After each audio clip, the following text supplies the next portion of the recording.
The most dangerous lie isn't the one shouted across a crowded room. It's the one everyone is already prepared to believe before a single word is spoken. I learned that lesson on an ordinary Thursday evening, walking toward the Maple Ridge Community Clubhouse with nothing more than a notebook tucked beneath my arm. The sun was dropping behind rows of oak trees, washing the neighborhood in warm amber light. Sprinklers hissed across perfectly trimmed lawns. Children raced bicycles down the sidewalks, and the faint smell of fresh-cut grass drifted through the air. From the outside, Maple Ridge looked exactly like the kind of place where nothing extraordinary ever happened. I was there because, like every homeowner, I had received the monthly notice for the HOA board meeting. I almost skipped it. After 12 hours handling contract disputes at my law firm, sitting through discussions about landscaping budgets and parking regulations wasn't exactly how I wanted to spend my evening. Something told me to go anyway. The clubhouse buzzed with quiet conversations as residents filled rows of folding chairs. Coffee brewed in the corner beside a tray of grocery store cookies that nobody ever seemed to eat. Ceiling fans hummed overhead, while board members arranged thick binders and microphones across the front table. Everything felt routine, predictable, until Susan Miller stood up. She didn't wait for homeowner comments. She didn't wait for the agenda. The scrape of her chair against the hardwood floor cut through the room like a warning siren. "I've had enough," she announced, her voice echoing off the clubhouse walls. "This board has been lying to every homeowner in this community." The conversation stopped instantly. Every head turned. Linda Harper, the HOA president, looked up from her agenda with practiced composure. "Mrs. Miller," she said calmly, "please allow us to follow the scheduled order of business." Susan ignored her completely. She marched toward the front of the room carrying a thick blue folder pressed tightly against her chest. "You've hidden financial records." She pulled several papers from the folder and held them high enough for everyone to see. "You've approved secret contracts." Another sheet appeared. "You've manipulated meeting votes." Murmurs spread through the audience like ripples across still water. Someone whispered, "Is that true?" Another homeowner quietly shook his head. I remained seated, listening, watching. As a litigation attorney, I had spent years observing witnesses before they ever took the stand. Sometimes people revealed more through confidence than through facts. Susan looked absolutely convinced she was right, almost rehearsed. She placed the documents on the podium one page at a time, each movement deliberate enough to command attention. Several homeowners leaned forward, trying to glimpse the papers from across the room. I caught only fragments. Budget summaries, email printouts, meeting minutes. At first glance, they looked authentic. Then one page flashed beneath the overhead lights for barely a second. Something about the formatting caught my eye. A date aligned incorrectly. A font that didn't match official HOA records. Tiny details most people would never notice. But I noticed. Years of reviewing legal exhibits had trained me to recognize when documents came from different sources. The room, however, wasn't looking at formatting. They were looking at Susan. And Susan had already won the audience. Linda slowly folded her hands together. "If you believe the board has acted improperly," she said, her voice remaining remarkably steady, "there are established procedures for filing formal complaints." "I don't need procedures," Susan shot back. "I have proof." The word hung in the air. Proof. It was a powerful word. One that could destroy reputations in minutes if people accepted it without question. I looked back toward the stack of papers on the podium. The more I studied them from across the room, the stronger the feeling became that I wasn't looking at one set of records. I was looking at pieces assembled from somewhere else. Someone had spent considerable time preparing those documents. The only question was whether they had been prepared to reveal the truth, or to manufacture it. Confidence can be contagious. So can doubt. The difference is that confidence makes people stop asking questions, while doubt forces someone to start looking for answers. As I watched homeowners surround Susan Miller after the meeting adjourned, I realized which one had just taken hold of Maple Ridge. The clubhouse slowly emptied into the warm evening air. Porch lights flickered on across the neighborhood, while conversations spilled into the parking lot. Nobody was discussing the landscaping budget anymore. They were talking about corruption. I knew something wasn't right. I've been saying this for years. Did you see those documents? Rumors spread faster than facts ever could. I stayed inside. The board members gathered quietly around the front table, speaking in low voices that barely carried beyond the first row of chairs. Linda Harper maintained the same composed expression she had worn throughout the meeting, but she no longer looked entirely comfortable. She noticed me approaching. Mr. Brooks. Mrs. Harper. She folded the agenda neatly before placing it inside her binder. I assume you have questions. I always do. For the first time that evening, the corners of her mouth lifted slightly. I suspected as much. I rested my hand lightly on the podium where Susan's papers had been scattered only minutes earlier. The documents she presented. Linda nodded. What about them? Have you seen those versions before? Her answer came immediately. No, not defensive, not emotional, simply direct. I watched her carefully. Years in courtrooms had taught me that truthful answers rarely arrive with dramatic performances. They aren't copies of anything distributed by this board, she continued. At least not during my term. I thought so. That sentence caught her attention. You noticed something? I noticed several things. I didn't elaborate. Not yet. Across the room, Daniel Foster, the HOA treasurer, finished packing financial reports into a leather briefcase. His movements seemed slower than usual. Tired, distracted, or nervous. It was impossible to tell. Outside, I spotted Susan speaking animatedly with nearly a dozen homeowners beneath the parking lot lights. She held the same blue folder against her side while pointing toward the clubhouse as if replaying every accusation. She looked convinced. Absolutely convinced. People pretending to believe something usually overact. Susan wasn't pretending, which meant she almost certainly believed every document inside that folder. The question wasn't whether she was lying. The question was who had convinced her she wasn't. The following morning, I stopped by the county records office before heading to work. Public HOA filings, amended bylaws, annual reports, committee appointments. None of it was difficult to obtain. Most people simply never bothered looking. By lunchtime, a pattern was beginning to emerge. Dates, board elections, committee changes, archived newsletters. Nothing alarming by itself. Then I compared the meeting packet Susan had displayed in the clubhouse with an official packet I downloaded from the HOA archive. The first difference appeared on page 3. A paragraph discussing reserve funding had been removed. The second difference appeared in the footer. The document number followed a completely different formatting convention. On page 7, 2 vote totals had been changed. Not dramatically, just enough to alter the impression of unanimous approval. I leaned back in my office chair. These weren't random mistakes. Someone had taken authentic HOA documents and carefully rewritten parts of them. Not enough to make them look fake, only enough to make them tell a different story. That required patience, planning, access to original records. Late that afternoon, I placed both document sets side by side across my desk. Original, modified, original, modified. The edits were remarkably consistent. Professional, almost. Too careful for someone acting on impulse. As sunlight faded through my office window, one conclusion became impossible to ignore. Susan Miller wasn't behaving like the architect of a conspiracy. She was behaving like someone who had been handed a carefully constructed version of the truth by a person she trusted completely. And somewhere in Maple Ridge, the individual who had assembled those documents was probably counting on everyone, including Susan, to never discover the difference. Every false story borrows pieces of a true one. That's what makes it believable. If every document Susan Miller had shown the neighborhood had been completely fabricated, I would have spotted it within minutes.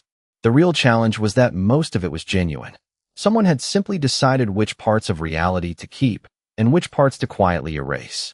By Saturday morning, my dining room no longer looked like part of a home. It looked like a case file. Official HOA meeting packets covered one end of the table.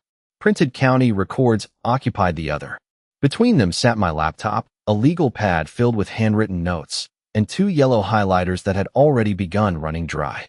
Fresh coffee cooled beside my elbow as sunlight streamed through the kitchen windows. Outside, lawn mowers hummed somewhere down the street. Inside, every page demanded my attention. I started with the meeting minutes. Most homeowners never read them. Even fewer compare one year against another. I did. Every approved motion, every attendance record, every committee report, every vote. For 3 straight years, the formatting remained perfectly consistent. Then, 6 months earlier, something changed. Not the content, the editing. The secretary began attaching digital document identifiers to every official file archived on the HOA website. Tiny reference numbers appeared at the bottom of each page, invisible to anyone who wasn't looking for them. Susan's copies didn't contain those identifiers. Interesting. I downloaded the official PDF from the HOA archive and enlarged both documents until individual letters filled my monitor. At first glance, they appeared identical. Then another difference surfaced. The margins. Official minutes used standardized formatting generated by board management software. Susan's copies had been exported differently before being printed again. That meant someone had possessed an editable version before creating the final pages she carried into the meeting. Not a scan, not a photocopy, an editable file. I leaned back slowly. That narrowed the possibilities considerably. Editable documents generally exist in only a handful of places. Original authors, administrative backups, committee archives, or someone who once had legitimate access. I moved on to the emails Susan had presented. The wording sounded authentic. Almost too authentic. I searched archived newsletters, homeowner announcements, and previous board communications.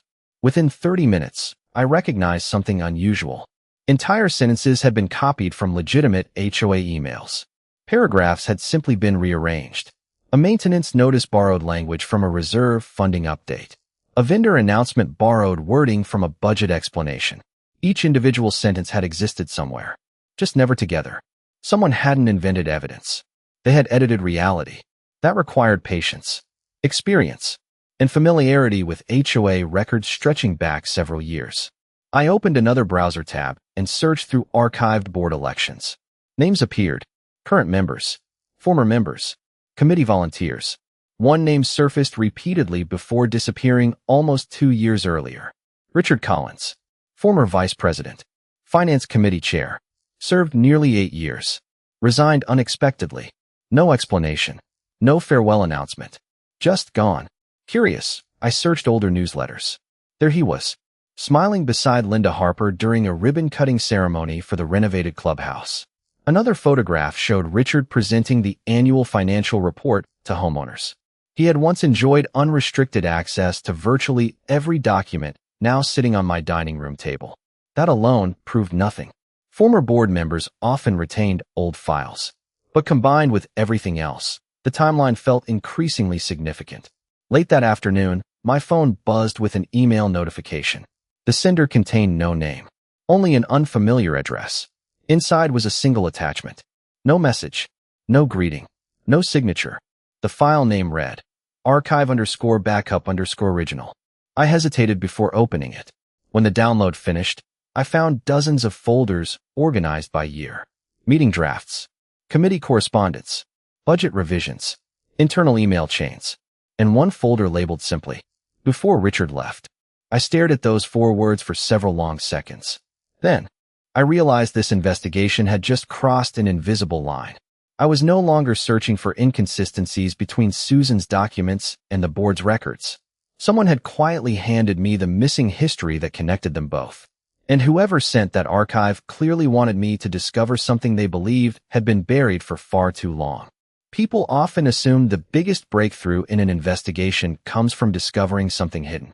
In reality, the turning point usually arrives when an old fact suddenly means something completely different. That anonymous archive hadn't given me new evidence overnight. It had given context to details I had been staring at for days without understanding. Sunday morning began with steady rain tapping softly against my kitchen windows. The neighborhood outside looked washed clean, the sidewalks glistening beneath gray clouds while water collected along the curbs. It was the kind of quiet morning that invited most people to relax. Instead, I opened the folder labeled "Before Richard left." Inside were hundreds of emails, committee discussions, draft meeting agendas, budget revisions. Most of them were ordinary. Residents complained about parking. Board members debated landscaping contracts. Someone argued over repainting the clubhouse. Nothing remotely dramatic. Then I noticed something interesting. Every email involving financial decisions copied Richard Collins. Every single one.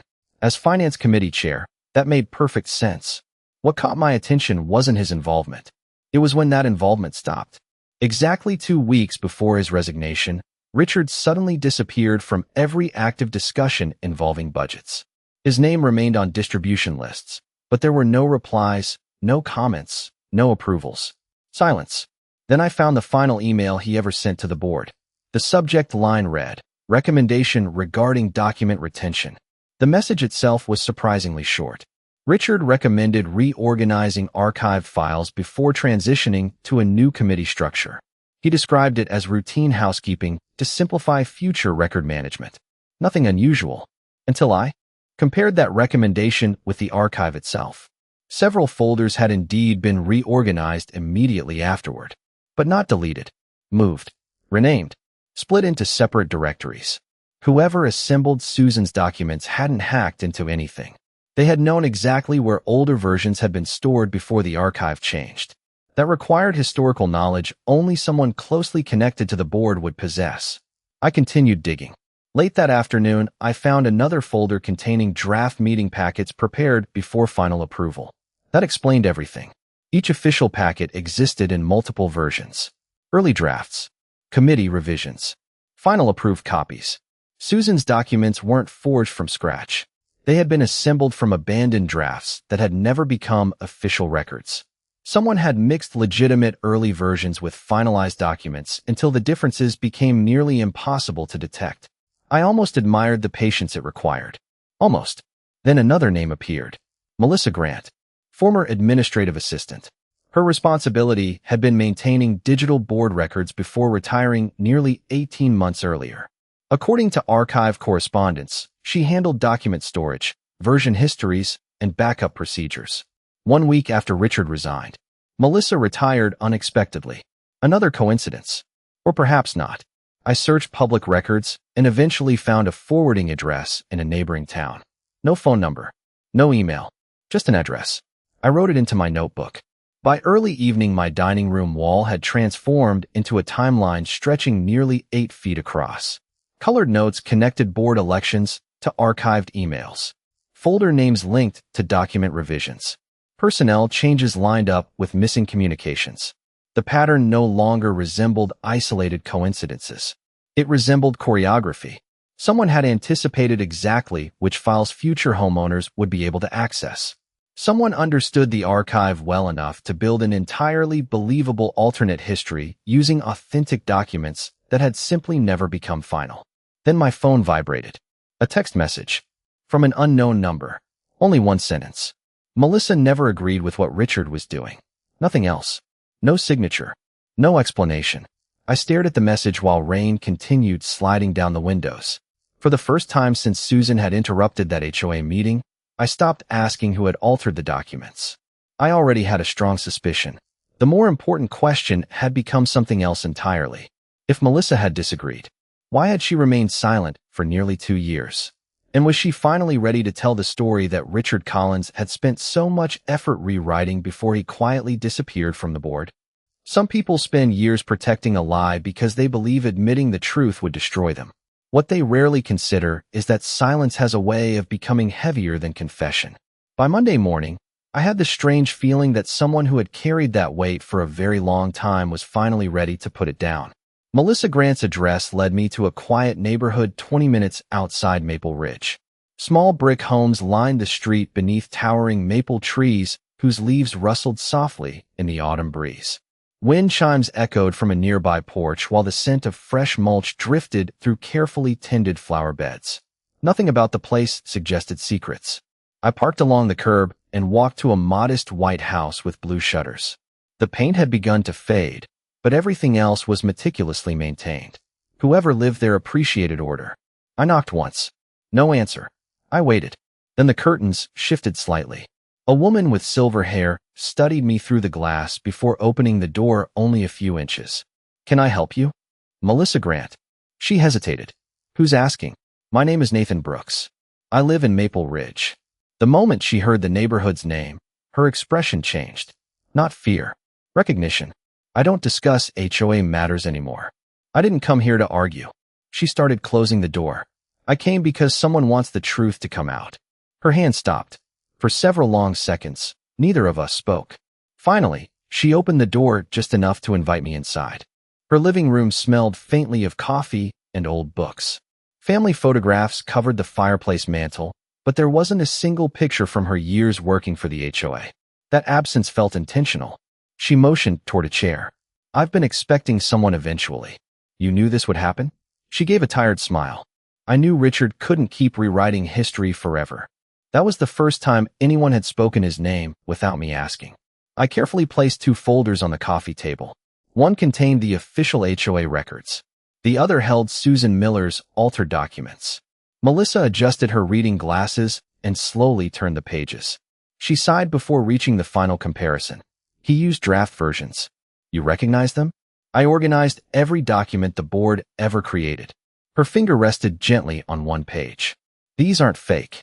I know. They're unfinished. She looked directly at me. Richard always insisted on saving every draft, every edit, every committee revision. He believed nothing should ever be deleted. Until he resigned. Melissa nodded. He copied everything before he left. The room became very quiet. Outside, I could hear leaves scraping softly across the front porch. He wasn't stealing money, she continued. He was stealing context. I frowned slightly. What do you mean? He understood something most people don't. She tapped the altered meeting packet. If you remove one paragraph explaining why a vote changed, another tap. Or replace a final report with an early draft. Another.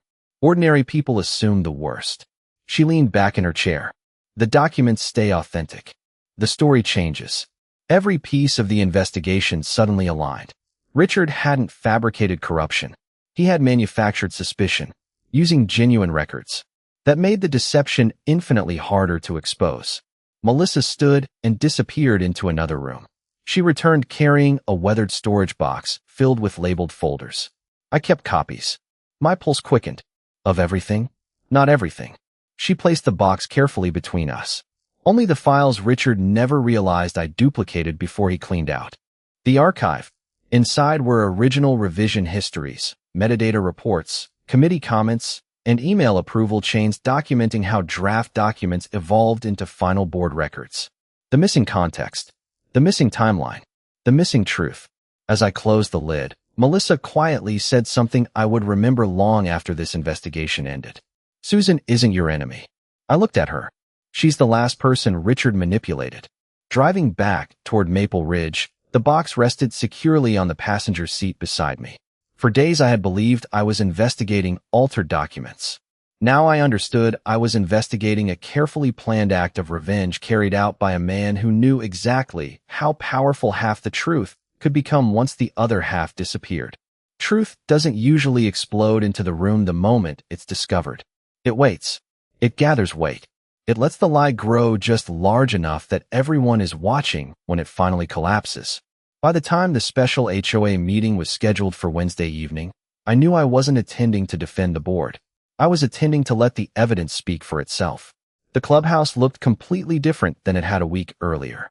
Every chair was occupied. Residents lined the walls holding folded agendas in nervous hands. Conversations filled the room before the meeting even began, but unlike last Thursday, nobody sounded certain anymore. Rumors had divided the neighborhood.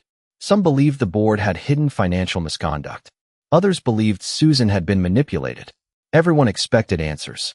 I carried a single black briefcase into the room. Nothing else. Melissa's storage box remained safely locked in my office. I had spent 2 nights scanning every document, preserving metadata, organizing revision histories, and creating comparison exhibits that anyone could understand. Evidence meant nothing if ordinary people couldn't follow it. Susan arrived a few minutes later. She still carried the same blue folder. Her shoulders remained squared with determination, but something had changed. She no longer walked with complete confidence. She looked uncertain, as if doubt had quietly begun, asking questions she couldn't answer. Our eyes met briefly. Neither of us spoke. Linda Harper called the meeting to order precisely at 7 o'clock. The first item tonight concerns allegations raised during last week's meeting. Before she could continue, Susan stood again. I still believe homeowners deserve transparency. They do, I said from the second row. The room turned toward me. Susan blinked. So do I. I stood slowly and walked toward the front carrying only my briefcase. I'd like everyone's permission to present something. Linda nodded. You have the floor. I placed 2 binders on the podium. One labeled Official Records. The other, Draft Records. No dramatic gestures. No raised voice. Just paper. I believe Mrs. Miller acted in good faith. Several homeowners exchanged surprised glances. Susan herself looked stunned. I don't think she created these documents. She frowned. What are you talking about? I opened the first binder. This meeting packet was officially approved by the board. Next came the second. This draft was prepared several weeks before final approval. The projector displayed both pages side by side. They appear identical. A homeowner nodded. They do. I zoomed in. Paragraph 4. The approved version included a committee recommendation explaining why reserve funding had increased after unexpected drainage repairs. The draft omitted it because those repairs had not yet occurred. Gasps rippled through the audience. I turned another page. Vote totals. Draft. Final. Again, only one paragraph separated them. Then another. Budget revisions. Vendor approvals. Email announcements. Each comparison revealed the same pattern. Authentic drafts. Authentic final documents. Separated by only a few edits. Mixed together until they painted a completely different story. Susan stepped closer to the screen. I never noticed that. I know. She looked down at the folder she had trusted so completely. Someone gave these to me. I believe they did. The room remained silent except for the soft hum of the projector. Then I displayed something nobody had expected. Document metadata. Creation dates. Revision timestamps. Author. Histories. Every file identified its original source. Every altered packet matched archived draft versions stored years earlier. Nothing had been fabricated. Everything had been rearranged. I looked around the room. Ladies and gentlemen, these accusations were built using real documents. I paused. Just not the right versions. Susan slowly lowered herself into the nearest chair. The color drained from her face as realization replaced certainty. For the first time since this began, she wasn't looking at the board. She was looking back through every conversation she'd had over the past year, searching for the person who had convinced her these files proved corruption. Because now she understood what I had finally proven. The evidence hadn't been lying. Someone had simply taught it to tell the wrong story. And the name of the person who knew exactly how to do that was about to appear on the next page. The hardest moment in exposing a deception isn't proving what happened. It's watching someone realize they were never the mastermind they imagined themselves to be. They were simply the final piece on someone else's chessboard. As the projector illuminated the next document, I watched that realization settle over Susan Miller's face one painful second at a time. The clubhouse remained completely silent. No whispered conversations. No shifting chairs. Even the air conditioner seemed unusually loud against the stillness.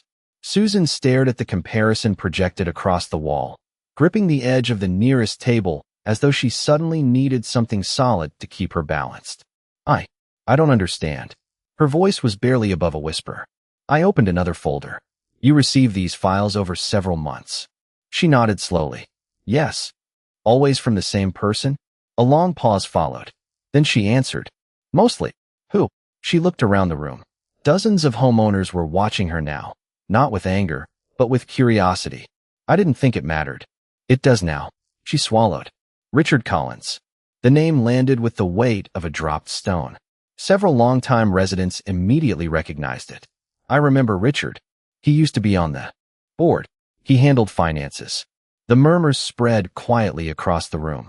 Susan continued speaking before anyone interrupted. He told me he couldn't stay silent anymore. Her hands trembled slightly as she opened the blue folder she had carried so confidently only a week before. He said current board members were hiding the truth. She removed several pages. He explained these were original records before they had been altered. I gently shook my head. They were original. Her eyes met mine. But they weren't final. The distinction seemed almost impossible for her to process. Melissa had described it perfectly. The documents themselves never lied. Their sequence did. I displayed another exhibit. An email timeline. Richard had forwarded draft committee reports to Susan months after resigning from the board. Each message included careful explanations describing why later revisions supposedly represented evidence of corruption. Except the revisions weren't suspicious at all. They were simply the normal process of preparing official records. Committee discussions evolved. Budget estimates changed. Votes added explanations. Legal language became more precise. Every revision strengthened transparency. Richard had presented those ordinary revisions as proof someone was rewriting history. In reality, he had reversed the timeline. Susan covered her mouth with one hand. Oh my God, she wasn't looking at me anymore. She was remembering every conversation she had shared with Richard over coffee.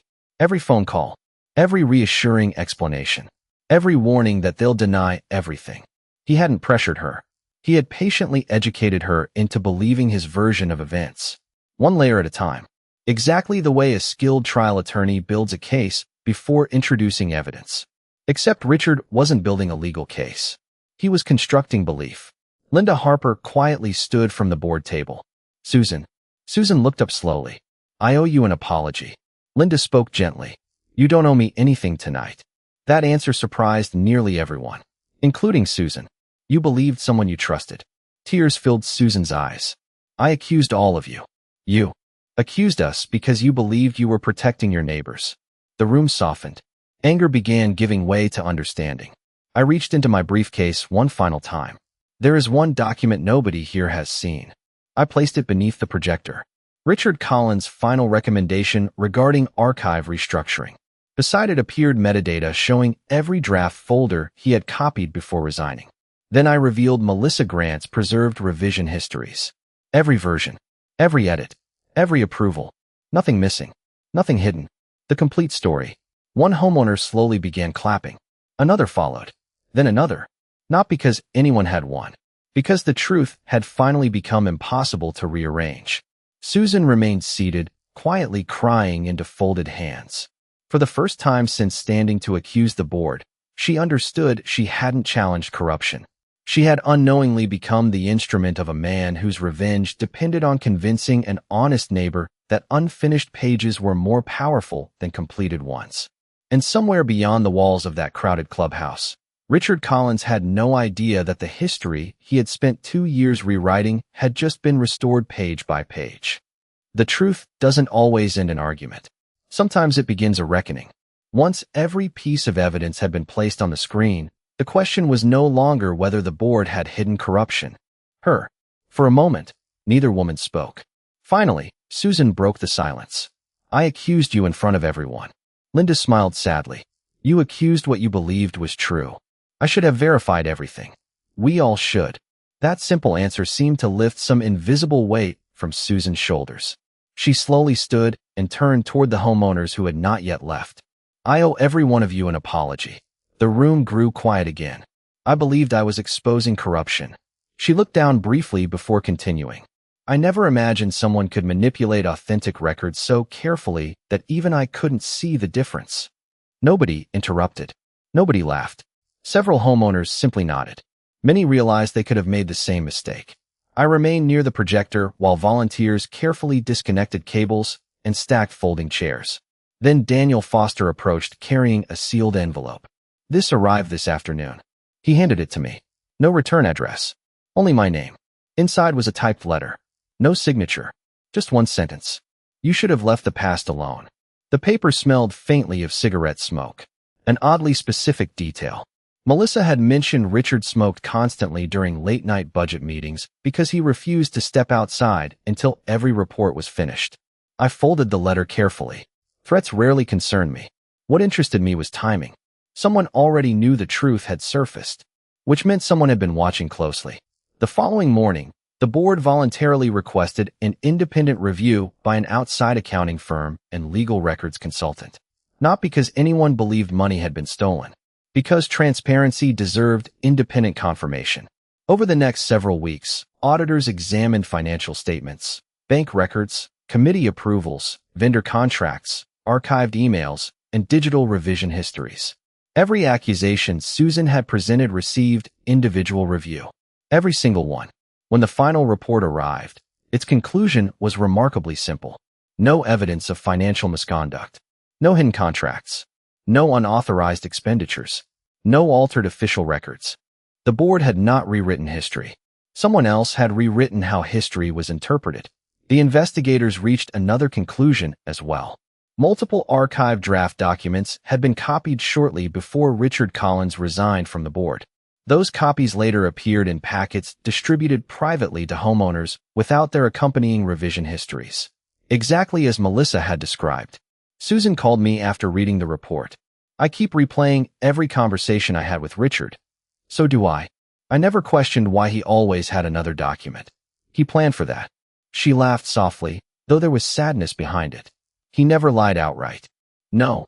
He only removed enough truth to make the rest feel dangerous. As I ended the call, I looked across my office at the same comparison binders that had begun this entire investigation. The draft pages. The final pages. Side by side. Only a few paragraphs separated them.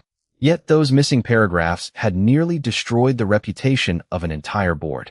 And somewhere, Richard Collins was beginning to realize that the version of history he had spent years carefully editing was no longer the one anyone in Maple Ridge believed. Justice rarely arrives with flashing lights or dramatic speeches. Most of the time, it arrives quietly, carrying nothing more than a complete record of what actually happened. Looking back now, that may have been the greatest lesson Maple Ridge ever taught me. The truth didn't win because it was louder. It won because, eventually, it became impossible to rearrange. Nearly 3 months passed before life in the neighborhood began to feel ordinary again. The clubhouse hosted its usual board meetings. Children rode bicycles through the cul-de-sacs after school. Neighbors waved from their driveways while collecting their mail. The sprinklers still came on every evening just before sunset. From the outside, Maple Ridge looked exactly as it had before. Inside, however, something fundamental had changed. Every board packet now included complete revision histories.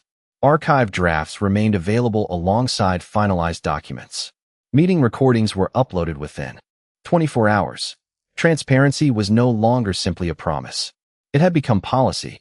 Ironically, the reforms many residents had demanded during the controversy became possible only after the accusations were proven false. Susan attended every meeting. She no longer sat near the front with a folder full of allegations.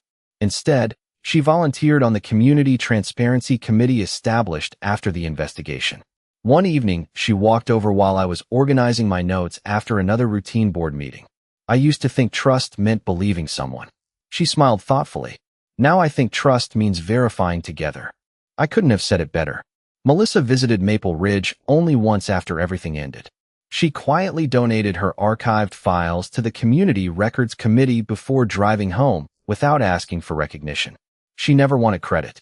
She simply wanted history preserved exactly as it happened. Richard Collins never returned.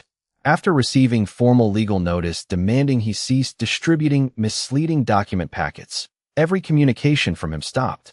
No public confrontation. No dramatic confession. Just silence. Sometimes silence says everything. Months later, I opened the same black briefcase that had accompanied me to the special HOA meeting. Inside were the 2 binders that had changed everything. Official records. Draft records. I placed them side by side on my desk one last time. The pages still looked remarkably similar. The same fonts. The same signatures. The same meeting dates.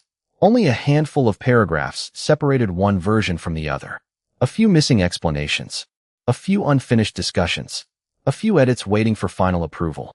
Those tiny differences had nearly destroyed reputations, divided neighbors, and convinced honest people that corruption was hiding in plain sight. It reminded me how fragile trust can become when context disappears. Before locking the binders away, I slipped one final page into the front cover. It wasn't evidence. It wasn't a legal document. It was a handwritten note I had copied from my notebook after the investigation ended. It read, "Facts without context become weapons."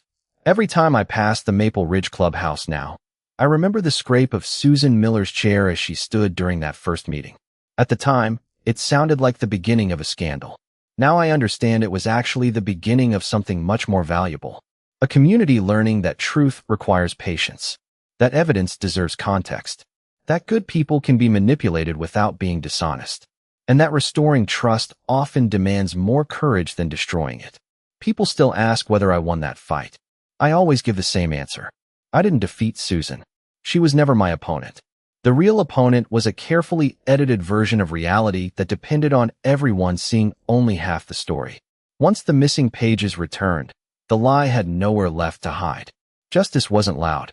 It never needed to be. It was patient. It was methodical. And in the end, as it always should be, it was inevitable.